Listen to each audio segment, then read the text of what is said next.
Bon, on va résoudre donc cette fameuse équation. Ça, j'ai pas besoin. J'ai pas besoin de ceci. Mais je peux dire quoi? Bon, si je fais de cette équation numéro 2, l'équation numéro 2, je peux écrire que RI égale moins LDI sur DT plus, enfin, pardon, moins parce qu'il passe dans le membre de gauche, tout passe dans le membre de gauche, moins phi dθ sur dt. Voilà. Donc que vaut I. Donc il suffit de tout diviser par R, moins L di sur dt, moins phi. Donc je divise par R, dθ sur dt. Voilà. Donc voilà que vaut le courant I.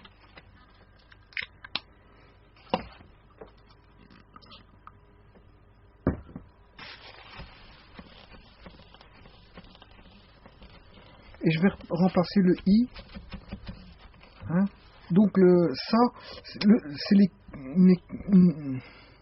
une équation équivalente de l'équation 2. J'ai juste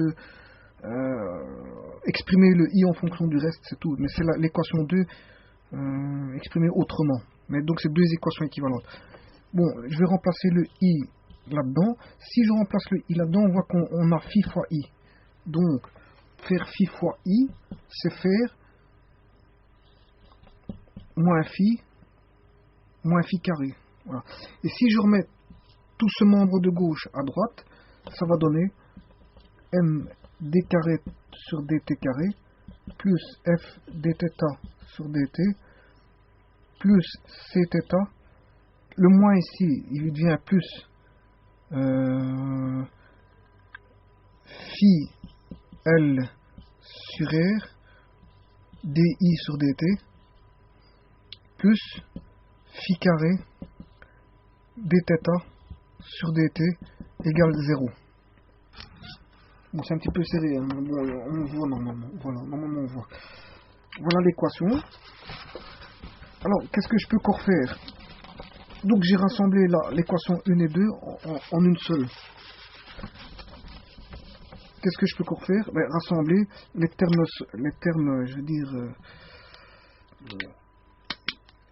veux dire qui peuvent s'associer ensemble, c'est-à-dire on aura md carré sur dθ au carré, plus f, plus, oui ici c'est phi carré sur r, attention, hein, phi carré sur r,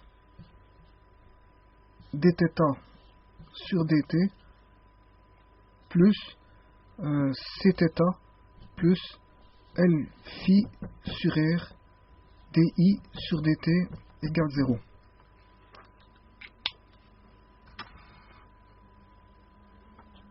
Voilà. Bon, la self, elle vaut environ 10-2 henry, et la résistance, elle vaut environ une centaine d'henry, d'ohms, pardon. Voilà.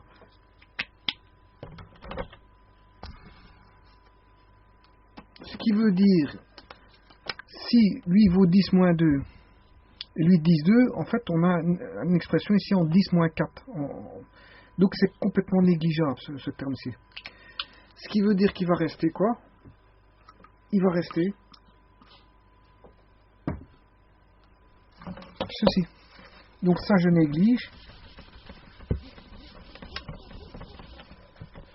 Et l'équation se résume à ceci. Voilà. Et ça, c'est l'équation. Je veux dire, c'est à partir de ça qu'on pourra étudier, comment est-ce qu'on appelle ça, le régime temporel. On appellera, le M deviendra, pour des soucis de clarté, pour la résolution, d carré sur dt carré, plus B. B, ce sera la force de frottement plus phi carré sur R, dθ sur dt, plus cθ égale 0. Et il faudra résoudre cette équation différentielle du second ordre pour étudier son régime, voilà, son régime libre. Maintenant,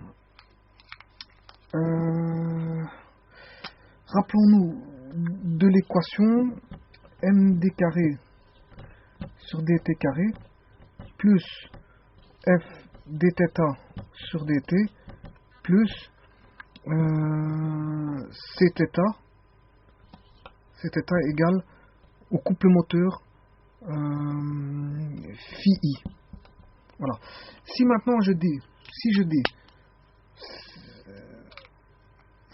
que il n'y a pas d'accélération, donc on est en équilibre, hein.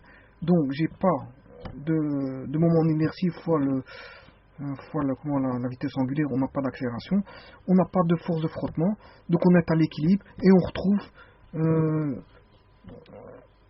le fameux rapport comment on appelle, en statique,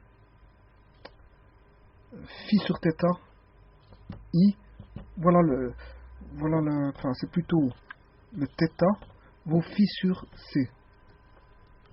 Alors on retrouve le rapport statique du fil de torsion, le rapport,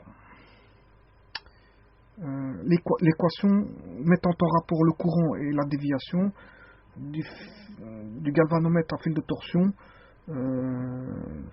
quand il est au repos, c'est-à-dire l'étude statique. Par rapport à l'étude dynamique, on sait l'étude statique est un cas particulier de l'étude statique. Voilà. Bon, maintenant, le galvanomètre, qu'est-ce qu'il fait? Il mesure. Le problème, c'est qu'il mesure des petits, comment est-ce qu'on appelle ça, des petits courants. Comment faire pour remettre un plus grand, un peu plus important?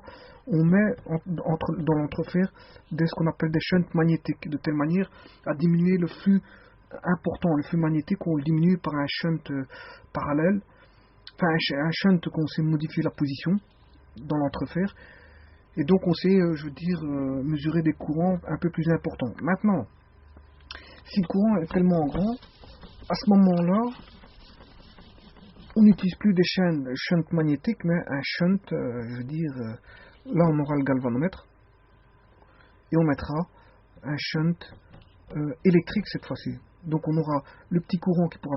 Si le grand courant arrive ici, I, mais il va se décomposer en petit I1 et I2.